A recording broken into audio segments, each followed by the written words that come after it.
Are you ready, Jeremy? This conference will now be recorded. Okay. I'd like to call the village board to order for Tuesday, August 25th. Roll call, please. Trustee Allison Williams. Here. Trustee Paul. Here. Trustee Mark Williams. Here. Trustee Melchewski. Here. President Kardowski. Here. Please, Trustee Zerbal is excused for this evening. please stand for the pledge. I pledge allegiance to the flag of the United States of America and to the republic for which it stands, one nation, under God, indivisible, with liberty and justice for all. And please remember all our men and women throughout the world in uniform. So we are at number 4, trustee selection. An appointment for the trustee for wards 9 and 10. We have one applicant, Mr. Steve Kabaki. Steve, if you would like to please come up to the microphone, and we have a few questions that we'd like to ask you. Here.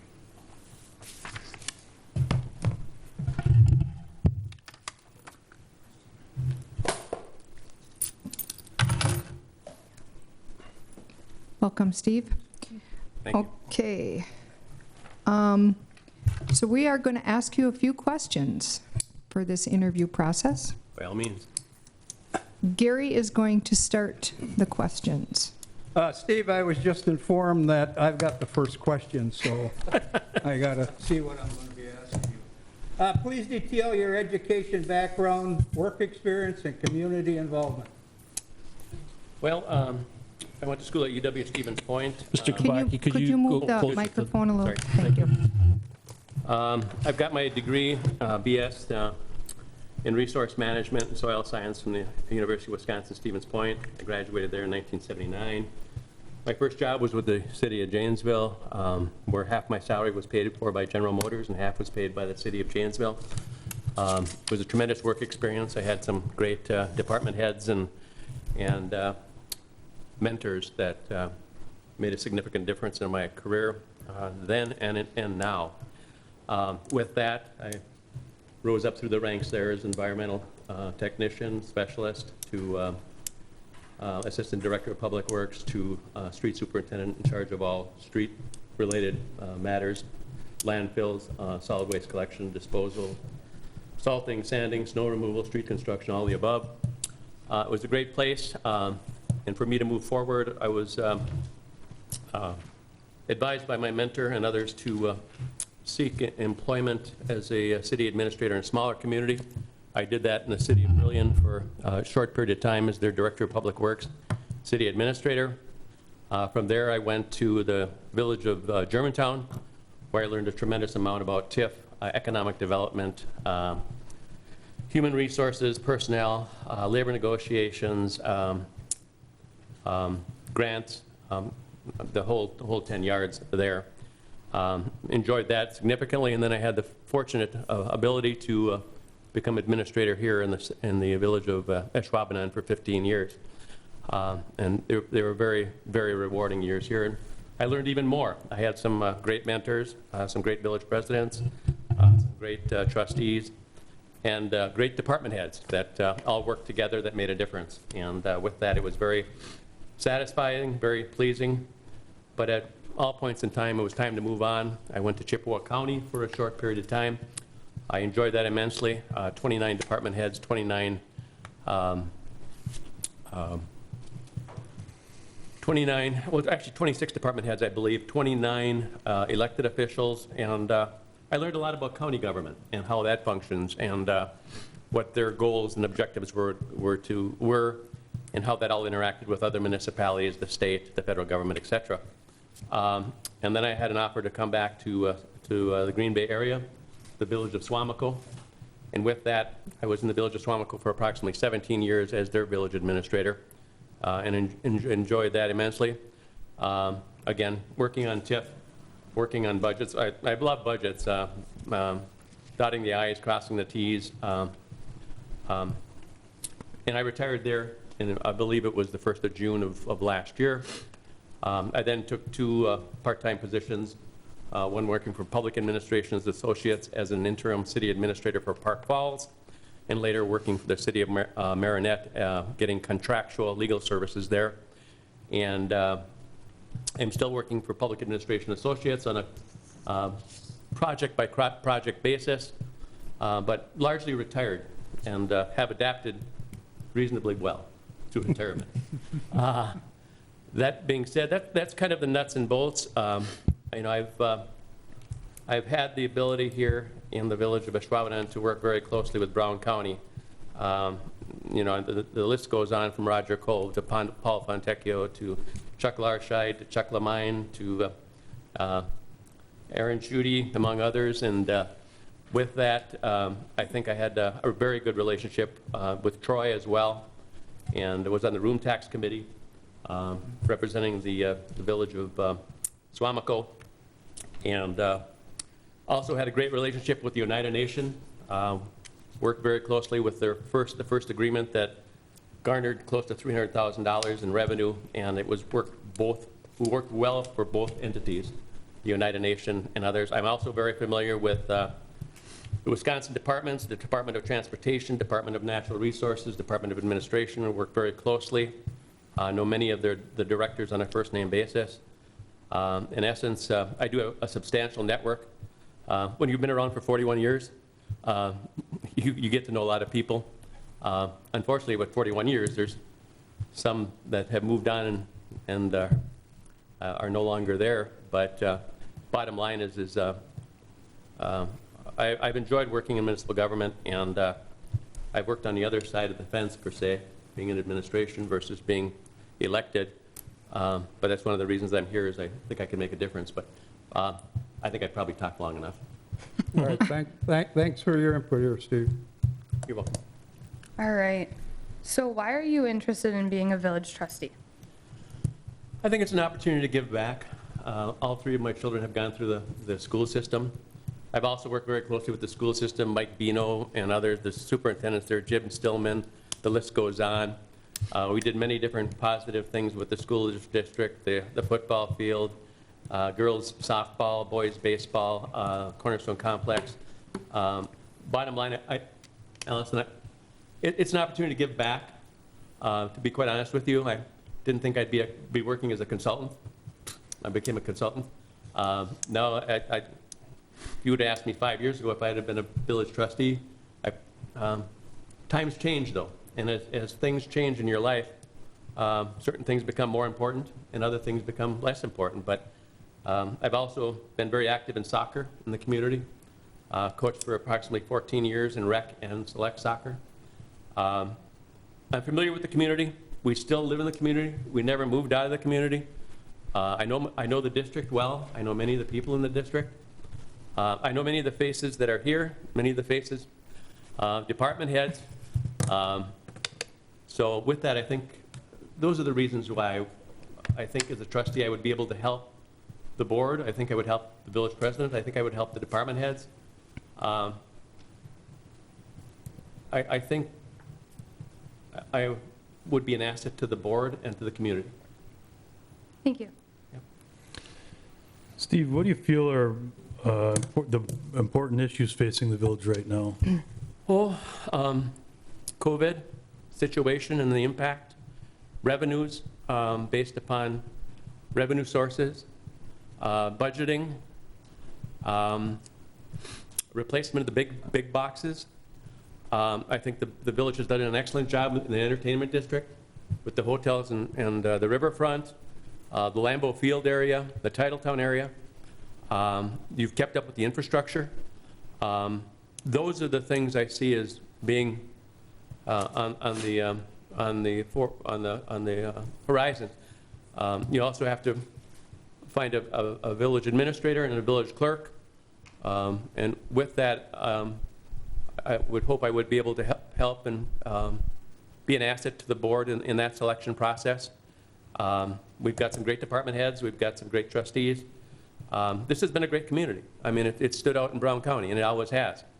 And hopefully I will help it continue to stand out in Brown County and in the state of Wisconsin. And those are the things I see. There's probably other things out there. I've kind of stayed away from government in Ashwaubenon for a period of time for good reasons, and I had my hands full in Swamico at points in time. That being said, those are the things I see as on the horizon that need to be addressed in some fashion or format. You know, I don't know, I haven't talked to Aaron in depth on this, but you know, updating the comprehensive plan to reflect the changes, the strategic plan. I'm sure Aaron's right up on top of everything and that, and I would probably be educated in that area too. Thank you. Steve, my question is, what in your view is the most important role of local government? Providing the most efficient, effective services that our citizens want and desire. I think that's the most significant role there, most efficient, most effective. You know, public informational meetings to gather information so that you're making the decisions that represent the wishes of your constituents, and making the right decisions. Sometimes they're not necessarily the most popular decisions, and I'm sure you've all seen that, and I've seen it in my years. I've seen many different things over the years in municipal government, but bottom line is filtering through all of the information and reserving the right to change your mind with new and better information and that type of thing.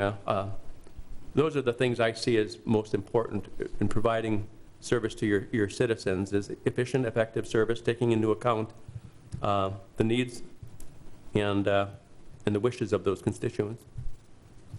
Thanks. Okay, does anybody have any other questions? Is there anything you want to add, Steve? No, it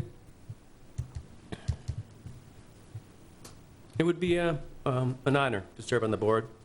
There's some great people who have served on this board and as village president, and they've made some really good decisions over the years, and it's not an easy job, that's for sure. You guys have all seen that. But I think I would be up for the challenge, and I think it'd be something that I consider myself to be a team player and a communicator, and you know, a facilitator, and a balancer. And there's never 100% right or 100% wrong.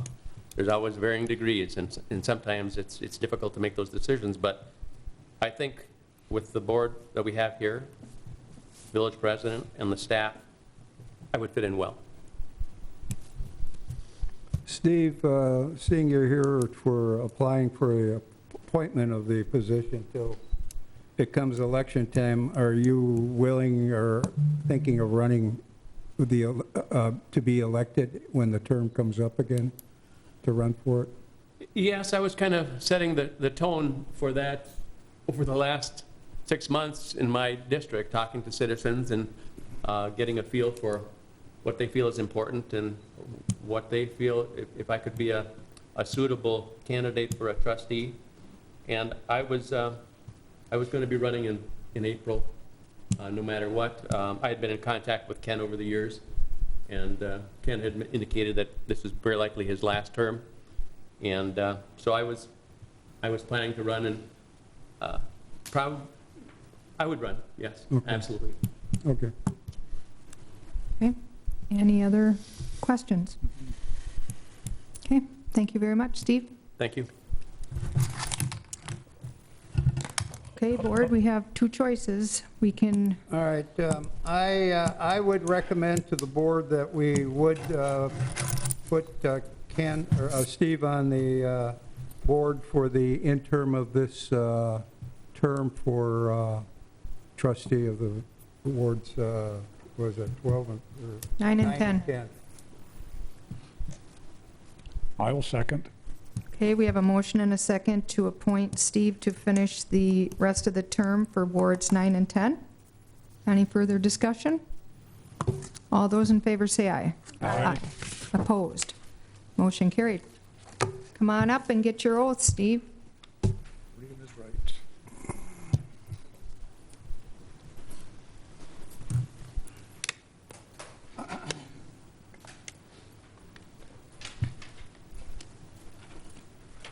Sir, please raise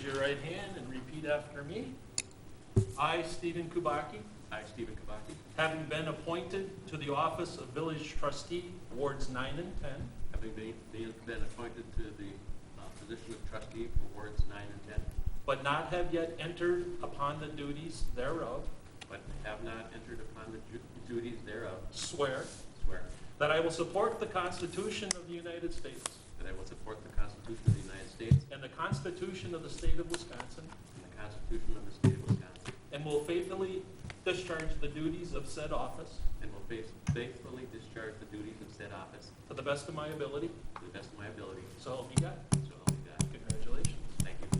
Thank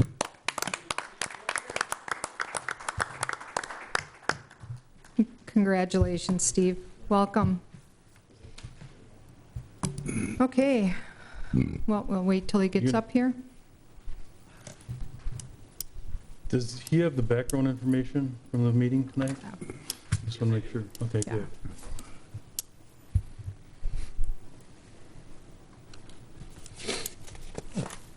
Okay, number 6.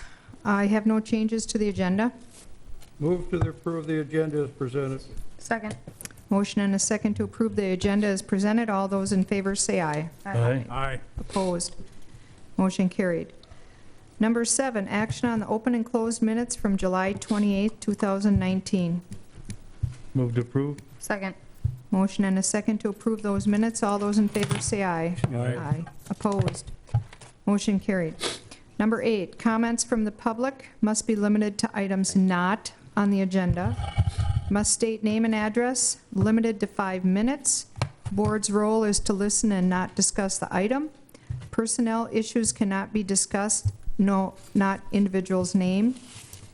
And board is not able to take action at this meeting. Are there any comments from the public? Please state your name and address, please, for the record. My name is Attorney David Hassel. I reside at 520 South Webster Avenue in Green Bay, 54301. And I can leave information with the clerk on the way out if you need more information than that.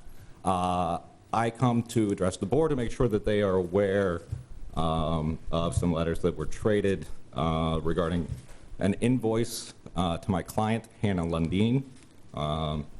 She was invoiced on the 15th for some $763 in reimbursement for her role in taking place in a Black Lives Matter protest the day before.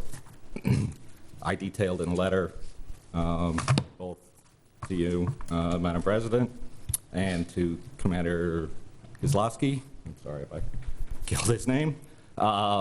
The reasons why the law did not support that charge, I think the letter set it out in sufficient detail in terms of the legal basis. I want to take the time to make sure that the board was aware that that was out there and that was an issue. And then Hannah could not be here. She is a working mother of 3, but with me is her fiance who would like to address the substance of the matter and why, as a public policy matter, I don't think it makes sense. So thank you for your time. Thank you. Please state your name and address for the record, please. My name is Tevin Taylor, and my address is 442 Bader Street. So first, I'd like to start with asking a question. I'd like to ask the board a question. My first question would be, Marion, the council up here, that do you support the Black Lives Matters movement? We can't respond to anything in the open comment period. Okay. Then allow me to elaborate. So with the invoice that was sent to my fiance for almost $800, the whole protest and the movement was for the overall awareness in the disposition of Black people, just not in the Minnesota area or in other states, but also here in the state of Wisconsin. When the invoice was sent, it was very clear that the village of Ashwaubenon does not support Black people nor the Black Lives Matters movement, because the whole message of the Black Lives Matters movement and the protest that we were doing was to bring awareness and to try to bring some type of change and advancement for Black people. with the council that I see here before me today, if you can sit here and tell me, which I understand that you can't answer, but if you can sit here and tell me that you support black people and the Black Lives Matters movement, the fact that I don't see one black woman or black man on this council tells me a lot about the intentions and the overall care about how you feel about black people. You send an $800 invoice to someone who is trying to bring more awareness and trying to trump the protest for what we are doing. What you are clearly telling us is that you do not want people protesting in the village of Ashwaubenon. I feel like you are finding loopholes to try and trump that, and we are not a fan of that. We are about the overall advancement and care for black people in this nation. We have over 450 plus years of documentation of mistreatment, subjugation, and marginalization. This is the point in time where we are done asking for permission. We are done asking for help and resources for you guys to sit up here and do something which is in your power and control to do so. The invoice is a clear statement that you do not support black people nor the Black Lives Matters movement. And we are here to do something about it and hold each and every single one of you accountable to use your position of power, to use your influence to try and change the position of black folks in this community. We are not treated the same. I know I've been pulled over in the village of Ashwaubenon just for being black. That has happened to me quite a few times. I've been pulled over under the disposition of saying I didn't have a license, but how would you know that before pulling me over? Change needs to happen, and it starts with the people who hold positions of power. So I am here and speaking for the overall advancement of black people within the Green Bay area and the village of Ashwaubenon to hold you guys accountable because you hold the positions of power to make some change and do something from what I've seen has not been done. So I am here to hold every single one of you accountable. At what point in time do we change what's happening? At what point in time do we start taking a step forward for another race of people who, instead of just saying we care, actually start putting a plan of action to do so? I always tell people you need substance over symbolism. I would like to see something done. We are done hearing how people are with us and how they support us, but yet there's no form of substance or plan of action that backs that inquisition. We are here today to let you know that we understand what is happening with that invoice.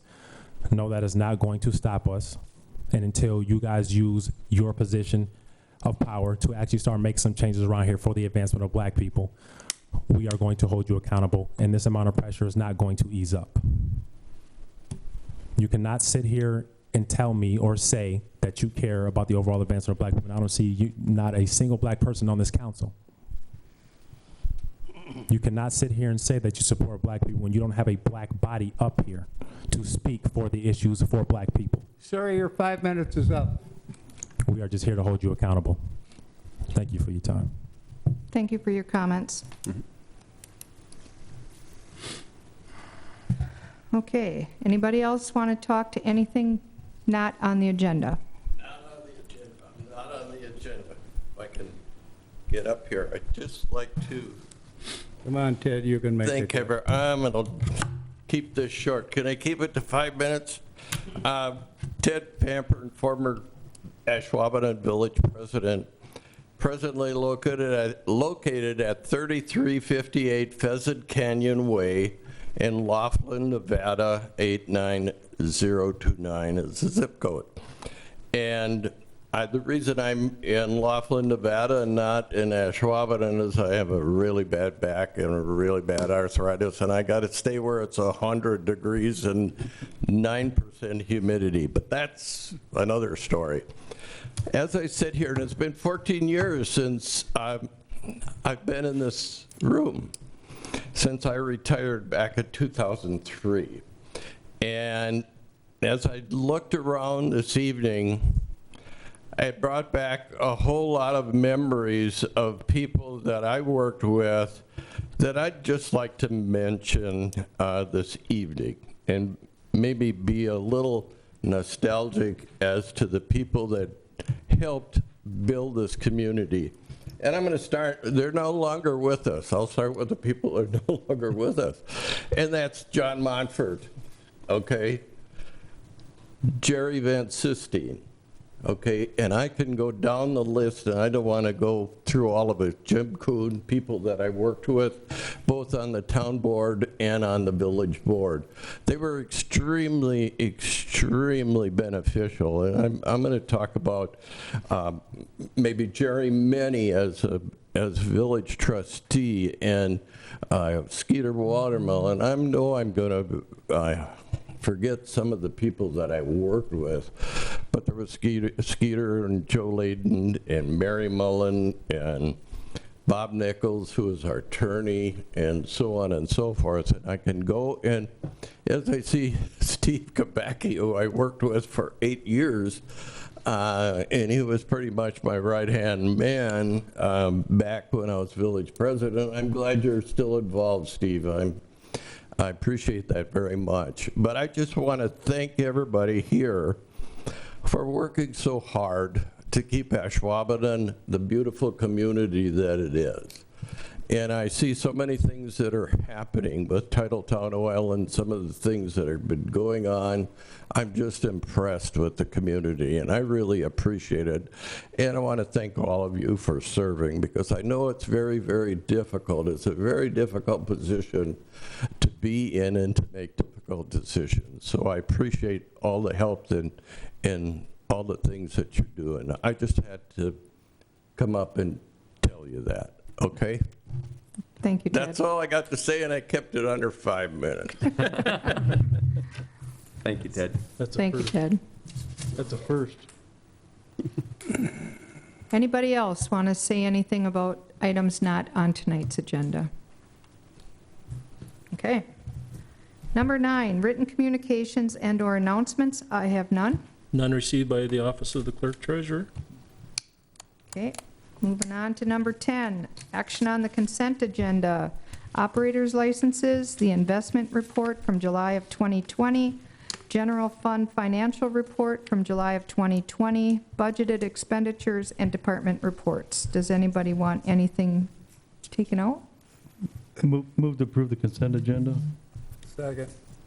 Motion by Mark Williams, seconded by Gary Paul to approve the consent agenda. All those in favor say aye. Aye. Opposed? Motion carried. Number 11, public hearing. Public hearing on ordinance number 081-20 regarding a planned unit development amendment at 2325 and 2351 Homegrown Way, parcels VA-116-8-1 and VA-116-7. Anybody here? Oh, yeah, Aaron? Sure, I'll give a quick overview of the proposal. The proposal is to amend the existing planned unit development for the former Gordman's property for reuse as a indoor amphitheater or auditorium concert venue for the northern half of the building. The southern half of the building will be reused for a future tenant. In addition to the amphitheater indoor concert use, considering it is a big box building, as Steve alluded to earlier, some of the challenges that those retail stores have had over the years, I thought it made sense to open up the PUD a little bit from its current use of just retail uses to, in addition to the concert venue, to other uses that are currently allowed within the B3 zoning district, which is what the underlying zoning is. The proposed additional compatible uses would include banquet facility, commercial, recreation, indoor, financial institution, professional services, including medical and dental, restaurant without drive-through, and retail sales. In addition to those additional uses, the PUD would include allowance for a blade sign, which currently our sign ordinance does not permit. However, we have approved a couple blade signs recently through PUDs. First of all, at the Element, and then secondly, at the proposed Nifong office building on South Oneida Street. Thirdly, there is a request for provide some shared parking to accommodate the capacity necessary for the concert venue. The request is for parking standard of 667 stalls on site. They currently have identified 436 on-site spaces. The PUD would allow for the additional spaces to be found under written agreement with businesses with compatible times for concert-type venues. In terms of parking from a staff standpoint, we also see quite a bit of changeover for these types of uses, where instead of people driving to and from places where they may have a drink or two, quite honestly, is more demand for ride sharing such as Uber and Lyft. So our parking standards we need to take a look at more holistically, I think, as a village, and that's something that's on my to-do list. So that is the proposed PUD amendment in a nutshell. Okay. Is there anybody out there that would like to speak for or against this item? This is a public hearing. If anybody would like to speak for or against this item? Anybody like to speak for or against this item? Okay. Move to close the hearing? Second. Motion and a second to close the public hearing. All those in favor say aye. Aye. Opposed? Motion carried. Okay, number 12, action items. 12A, action on ordinance number 08-1-20 regarding a planned unit development amendment at 2325 and 2351 Homegrown Way, parcels VA-116-8-1 and VA-116-7. I got a question. Yep. Aaron, my question is the entertainment district. The only thing that I can ask about, I guess, right now is, you know, what, this is out of the entertainment district, correct? Correct. And we just expand that? I mean, why do we want to keep expanding the entertainment district, I guess? I wouldn't consider this an expansion of the entertainment district. The PUD, as it's currently written, really only allows for retail uses within that big box building. Considering the challenges that we face with retail right now, expanding it to include uses that are currently allowed within the B3 community business, I think makes sense to, in this location, it makes sense for this type of use. Looking at the surrounding land uses, primarily retail, industrial, and then again with the entertainment district just to the north, seemed to make sense for this location to reuse this building. So we don't have any ordinances in place in the village that we want to keep all entertainment in that area, I guess? I just want to make sure. Sure. That's correct. There's nothing that says music venues can only be in the Homegrown Way, north of Cormier. There's nothing like that on the books. This is a permitted use within the B3 zoning. So for instance, if there's another location in the village, and B3 is their most common commercial zoning classification, where they could locate by right under this type of zoning. So there are locations on Oneida Street, for instance, or Wabi Lane that are B3 community business, and they could locate there by right without any type of rezoning. Okay, thank you. We also, down in that area, we have the Marcus Theaters, and we have the Dave & Buster's now attached to the mall that'll be opening. So those are kind of some entertainment things also, so. Aaron, we did not expand the per se entertainment district down that way. It's just that we're going to have entertainment in this particular building. Am I correct? That's correct. All right. This is still B3 community business zoning district. All right, it's still zoned that way. Being on the site, or the site plan and the plan board committees, this has been brought through there and it was favorable. I give compliments to Aaron and the people that are developing this for coming up with this type of arrangements for these box stores. Going back a ways, I've traveled through the Indiana area quite a bit, and I've seen a lot of these malls shut down 10 years ago, and we sure don't want to see that in our neighborhood. So I think if we can make use of these buildings through other avenues rather than retail, I think it's for the betterment of our village here to keep it going in the right direction. So if there's no other discussion, I will make a motion to, what are we doing? making this planned unit development at 2325 and 2351 Homegrown Way, and then parcel numbers with the village. Do we have any concerns on that, Aaron? Any staff recommendations other than? It'd be with the staff conditions. Okay, all right. Okay, there's a motion. I'll second. There's a motion and a second to approve ordinance number 08-1-20 for 2325 and 2351 Homegrown Way. All those in favor say aye. Aye. Aye. Opposed? Motion carried. 12B, action on appeal of denied operator's license. Patrick Stittman.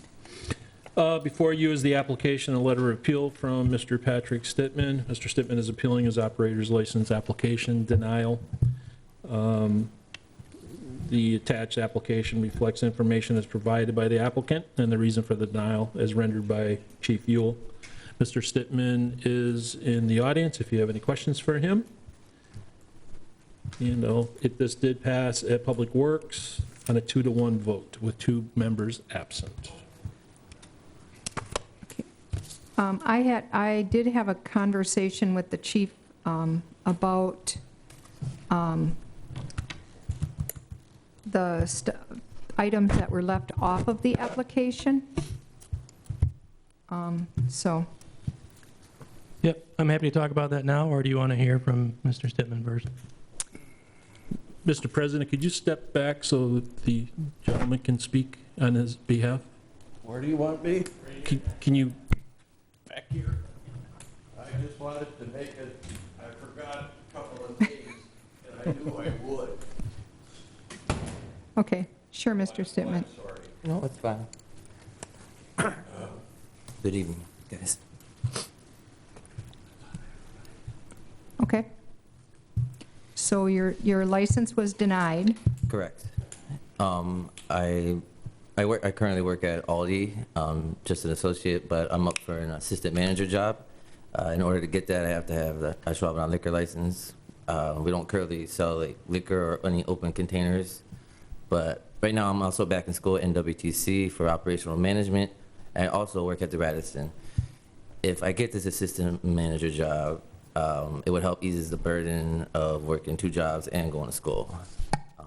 My goal is to obviously get my own store someday, and this would just be a next step closer. Okay. Anybody have any questions? Chief, can you give, I stepped on it, can you give me the reason why you denied it? Yep. So as part of the application, the applicant is to list all of the past arrest and conviction record, felony misdemeanor citation ordinance. Part of the reason was there was a failure to disclose. In looking at his history, 2009, resisting possession of THC was not disclosed. 2013, a hit and run was not disclosed. 2013, bail jumping not disclosed. 2014, an OAR was not disclosed. 2016, operating without headlamps, which I think was pled down from an OAS, operating after suspension. 2018, 2 citations from Lake Delton, possession of controlled substance and drug paraphernalia were all not disclosed. Also, as part of my review process, I look at several things as guidelines. There was probably, 6 things I look at. Are there any felony convictions in the prior 10 years? Yes, he does have felony conviction for the OWI. Drug conviction in the previous 5 years? Yes, he has those. Habitual law offender, which is multiple charges substantially related to alcohol and drug activity. He has those as well. And I also look at conviction for alcohol and drug impaired driving offenses in the previous 2 years. Is he currently he or she under court order for an IID, for alcohol licensing, and traffic citations not related, those types of things. So of those 6, he has 3, which are automatic disqualifiers as well. All right, sitting in this seat that I'm in, what would your recommendation, would you still uphold your recommendation of not giving him the license? Yes, I would. And the reason why is we need people who are going to be responsible, who are serving alcohol, whether it be at a bar, wherever it might be, and who are going to be able to follow the rules to be able to handle that type of position. I do not feel, based on the past history of this individual, that that is an acceptable environment and has happened in his past.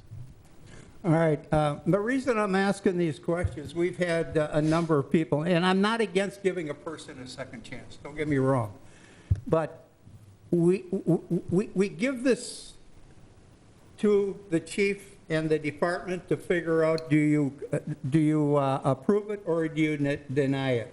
We've had too many denials come from his department to here, and we approve the people to have a license again. I just have a problem of upholding what the safety department did, and we come here and we approve. Now, I'm not against giving a person a second chance, but I think the chief gave us enough reasons right now why we should not give this person a second chance. And I hate to be so blunt about it, but that's just my feeling on it. Buddy, I'd love to see you come around and be everything, but your time has just been too short between these offenses. And you know, make a buck today is hard to do. But I'm sorry, I just can't go along with this. We gave our safety department reasons to look this over and study it and come here with a denial, and then we approve it. I'm sorry, I can't go along with this one. We were short 2 members at Public Works and Protection. That's the reason that it was a 2-to-1 vote. I'm in favor, like Gary, of a second chance. So I will make the motion to approve. Let's take it to a vote. Okay, do we have anybody who will second that? Do you approve his license? Yeah.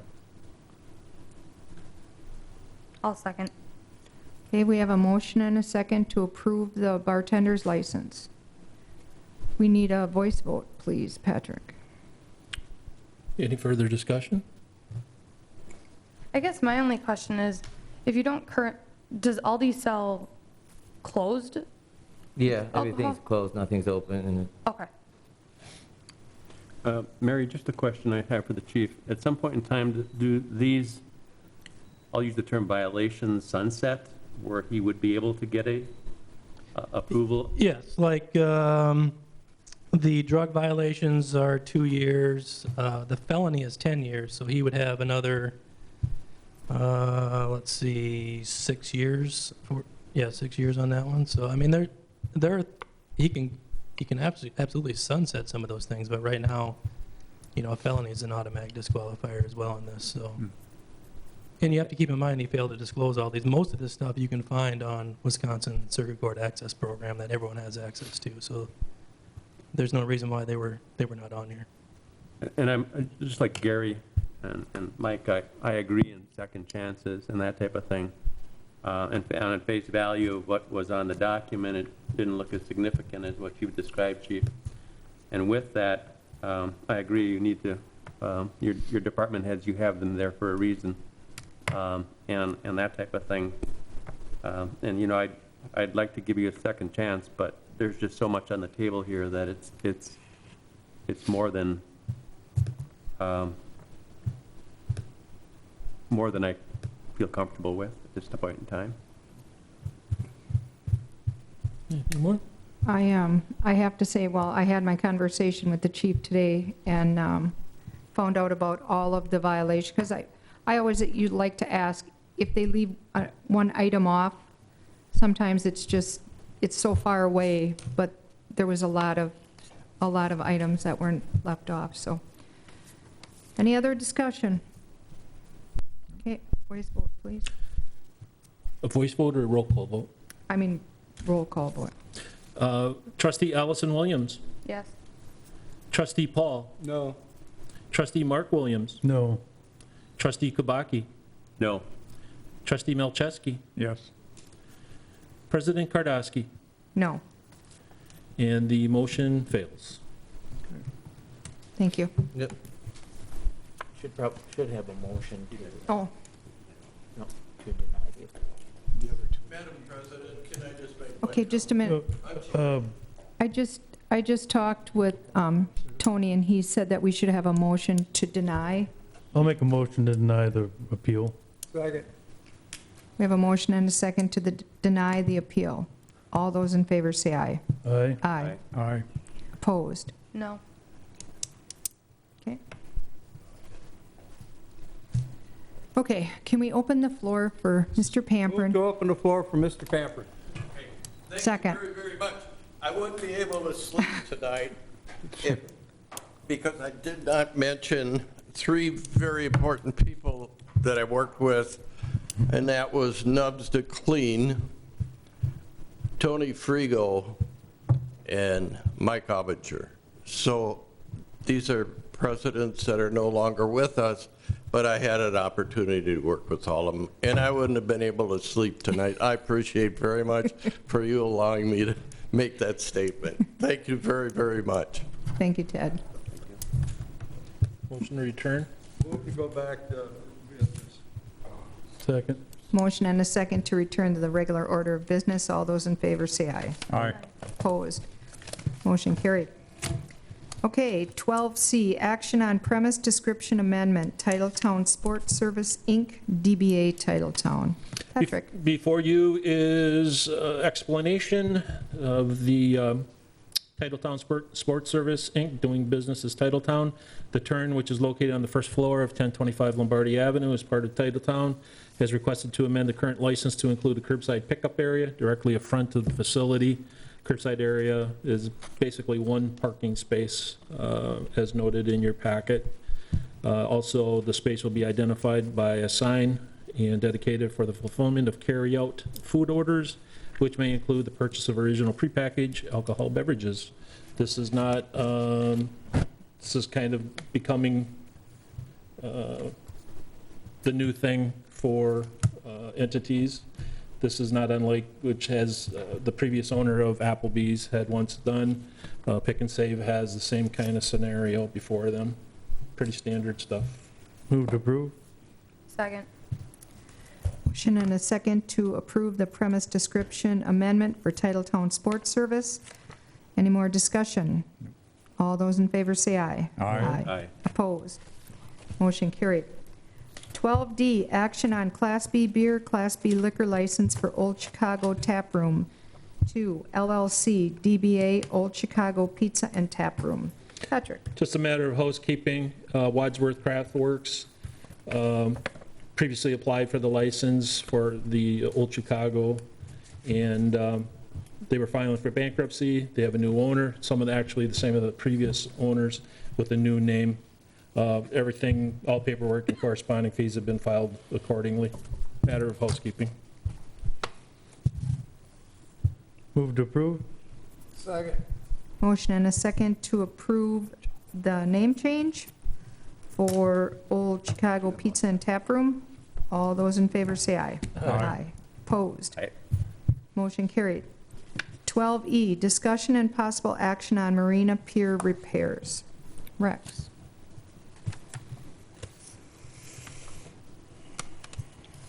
Well, as everyone probably knows, the water tables on our Fox River in the bay, as well as most of the country, are higher than they've ever been. The bay is up several feet. Fox River is no different. That's affecting shorelines all over the country. A lot of erosion going on. A lot of things are happening and things being washed away. Ashwaubenon is no different. We have a beautiful marina area down off of Broadway. We have 2 piers, a north pier and a south pier, that are under somewhat duress at the very ends. They're L-shaped piers with a bulb on the very end of them. And what's been happening because of the high water, the water has been washing out the subsoil material underneath the concrete pier. And because of that, the bulb on the end of the south pier has cracked and started to dip down into the water. The bulb on the north end, while it hasn't started to dip, it is showing signs of cracking and you can see the substructure material washing out underneath the actual concrete pier that was poured. On top of that, several of the electrical lights adjacent to Manso Flats that are along the trail system, the footings are starting to move because of the high water, and the lighting is starting to be at an angle right now. And you've got some pictures of those items in your packet. So what do? We contacted AECom. AECom, in some form or fashion of a different name, was part of the original architects who designed the pier. They came out, they looked at it with us, as well as one of our insurance carriers. Unfortunately, this type of water erosion is not covered under most insurance policies, including ours. So if we want to do anything, we have to figure out how, to what extent we want to repair the piers. AECom was approved by the village board to come up with some different cost analysis situations several months ago, earlier in the summer, which they have done. Those cost analysis situations are in your packet. They include taking out the concrete and just making the bulb areas riprap. They include potential mud jacking, a combination of the two. They also include taking off the old concrete, refortifying the substructure, reconcreting the bulb to make the bulb whole again, and then putting additional riprap around the exterior to prevent future washouts, basically beefing it up more than it ever was with the high water situations that are happening. This went to Park Board. The different options were discussed. Park Board has recommended option C to come back to the village board, which is reconstruction of the two bulbed areas on the end of each pier, reconcrete, and again, refortify the exterior of the concrete bulbs with the additional riprap, as well as replace or reset. I don't think we're going to need to replace them, but just reset the lighting, reset the footing so that it stands up at a 90-degree angle again. So they have listed some of the potential costs that they think it would cost based on discussions with different contractors. What we're looking for tonight is your thoughts on it. Again, staff and Park Board recommendation is to go with option C, which would be to bid out option C with the different contractors to reconcrete the pier areas. That work would probably be done in 2021. It would be most cost effective to do so, just because the contractors are so busy right now. It would be cost prohibitive to try and have anything done yet in 2021 with the workload people have going on. So Rex, right now with the in the recommendation option C, with the estimated engineering fee and everything is just under $55,000, right? Correct. I believe each option, each pier, to redo each pier would roughly be just under 23,000. Sorry, I don't have my cheaters on right now. Just under 23,000. I can put them down. There we go. Right on top of my head. Just under 23, and then there's a certain percentage fee that AECom would get for administering the contract and working with us on putting together the bid package. So do you want a recommendation from the board or right now? I mean, I'm on Park Board and I've heard this several times. I mean, or do we want to put this at budget time? Well, that's good. That's going to be up to the board. So the funding for this, there's different types of funding forms. Obviously, it could come out of the general fund, which would be taxable, tax dollars being used to pay for this. I know there's been a number of discussions with the village president, Mary Kardowski, on using TIF 3 for that. At this point, I don't know if TIF 3 would need to be approved at budget time. Those types of expenditures, typically it's nice to do it at budget time, but really I think you can do that at any point moving along. I don't think those expenditures need to be used or approved right at budget time. Do you know if this is a project on the TIF project plan?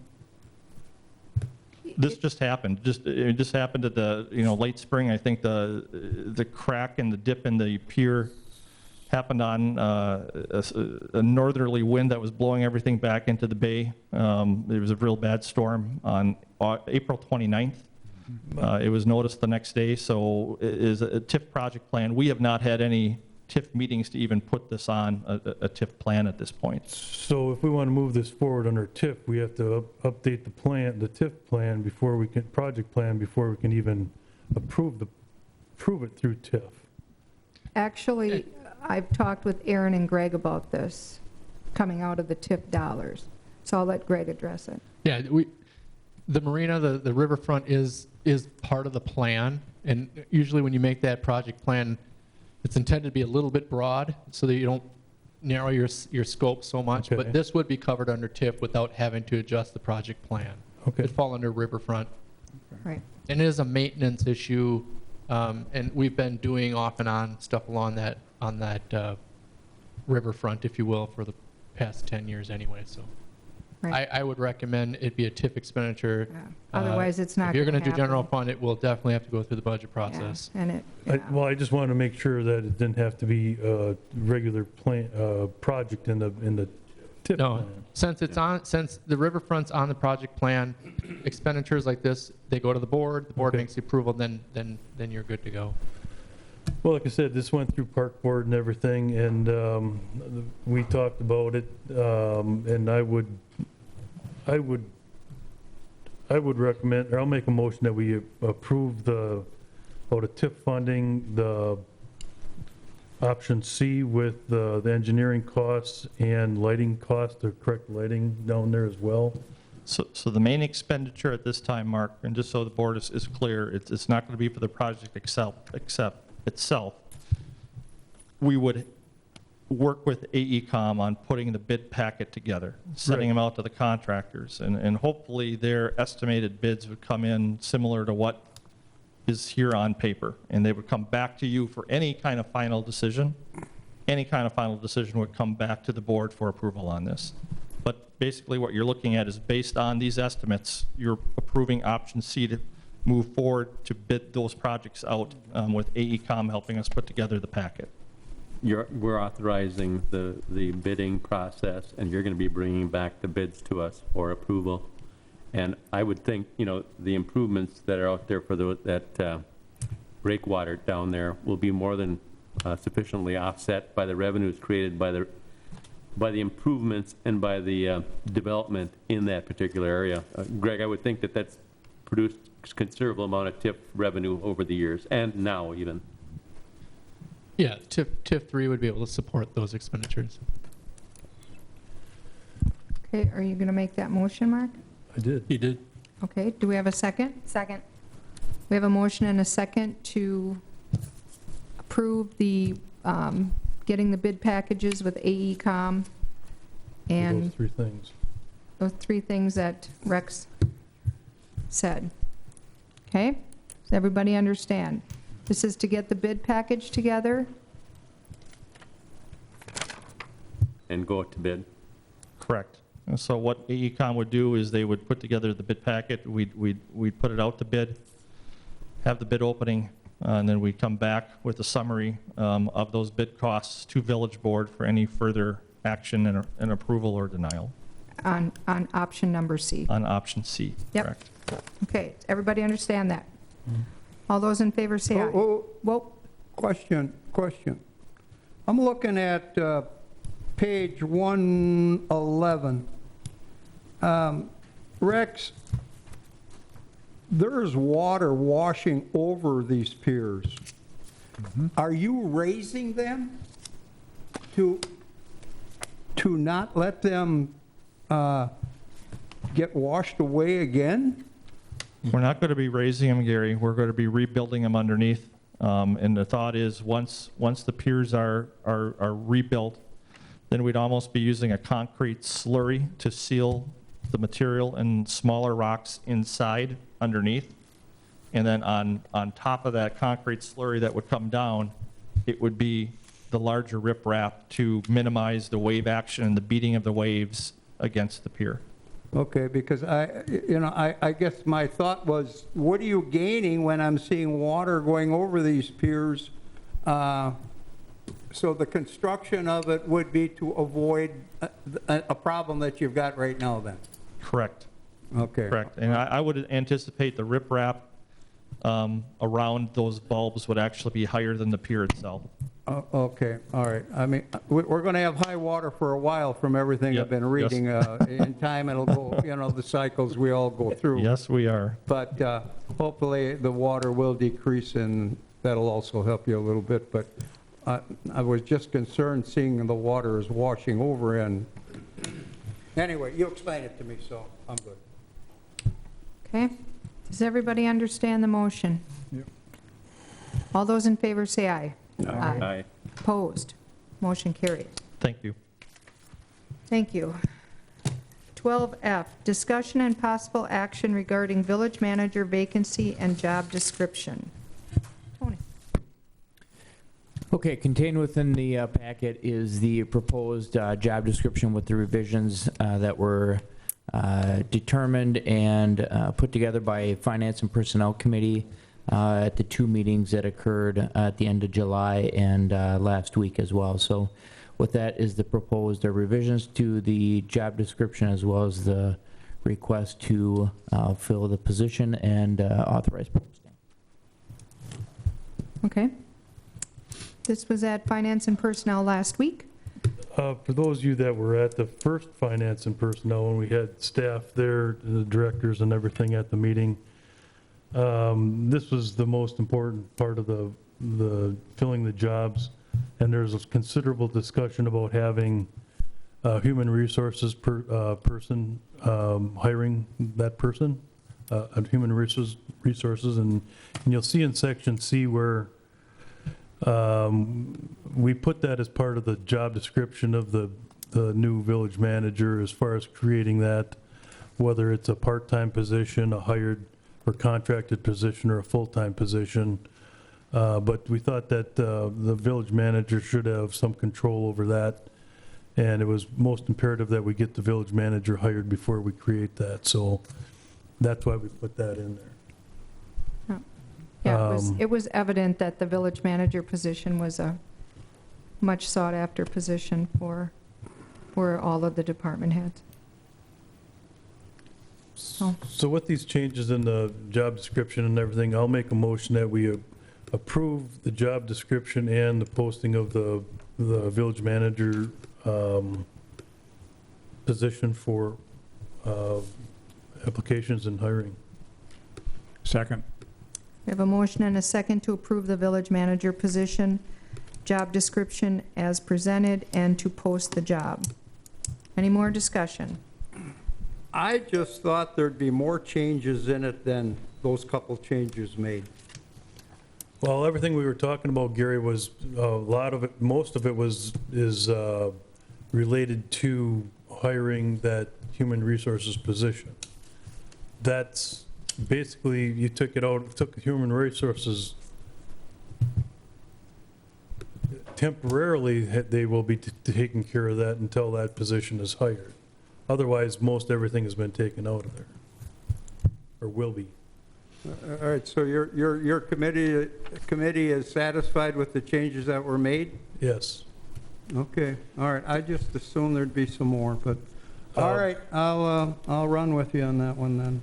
The only thing that is lacking here, Tony, I guess, is the process on how we were going to do this. We asked from committee to have it here for tonight as well.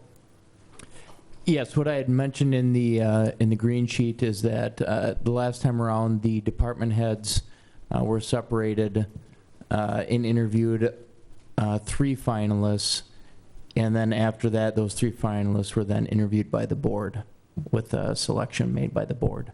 Selection of the manager? That's correct. Tony? Okay. Right. So I would envision there'd be a screening process and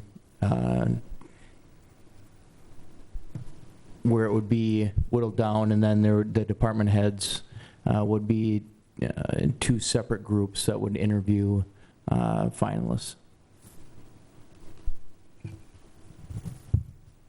Okay. Any more discussion? Would we on Finance and Personnel be part of the triage process then? going through the applicants and suggesting which ones move forward? They weren't, on the other ones that I've sat in on, they were not, because finance and personnel typically, well, all of our committees typically include residents, and we've typically kept that to the board, board and department heads. Okay? Any more discussion? All those in favor say aye. Aye. Opposed? You got anything Motion else? carried. I think we need to come up with a formal, how we're going to do that from the screening all the way through the hiring process, and have that documented out so we know how we're going to do that, because who's going to screen them? They're not, the department heads aren't going to screen all those applications out. Who's going to do that? Well, the last people that screened out for when we hired the chief was Go ahead. the village manager and Tony, myself. And then we had the other two interim chiefs at the time. So what are you going to do for this position? You don't have a village manager, you got you and Tony. You going to, just the two of you is going to do that? No, we would probably have some department heads, a trustee or two. I think some of that needs to be worked out. I think it I needs agree to be with worked Mark out. on it, but that being said, I think moving forward with what's been done tonight is a step one, but there's probably a step two where we need to, maybe at the next Right. board meeting, have the absolute process laid out so that we're all comfortable. Because there's many different ways you can do it, and I've Right. seen many different ways. 41 years, I've seen a lot of different things. And so with that, if we spend a little bit more time on it, I'm sure we can come up with something that really makes a lot of sense for the next board meeting. Is that acceptable to everyone? Okay. But does that put it another month out? I thought we wanted to No, get... because we'll start collecting applications. We'll get it out there, and then you can start collecting applications. Yeah, in the but if you're going to let it go to the next board meeting, that's another month out before we even post it to get somebody... No, it's going to you be can post it posted. now. It's going to get posted probably Oh, starting tomorrow. okay, all right. Right. I'm satisfied with that. And you probably have a 3 to 4 week time frame to receive the Okay. applications and all that too, Gary. Right. Okay, any more discussion on that? All right. Do we need a motion? We to- have a motion, just don't have a vote. Need a second? No, we have a You second. got- Okay, let's... I thought we voted. We already voted. No, we haven't. No. I have a motion by trustee Mark Williams, seconded by trustee Melchesky, and then there was further discussion. We have not had a vote as of yet. Okay.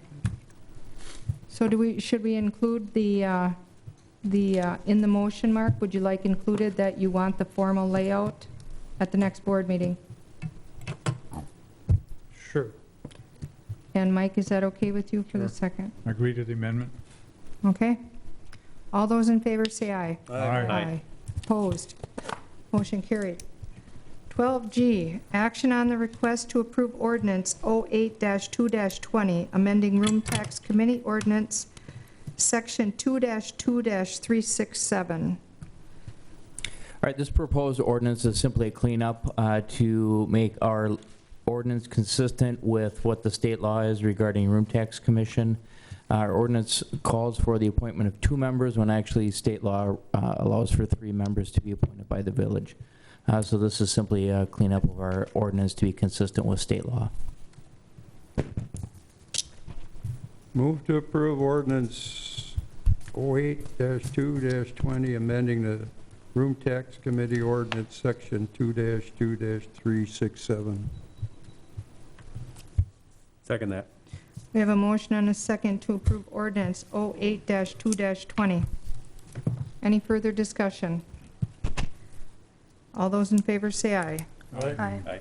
Opposed? Motion carried. Any items for next agenda from anybody?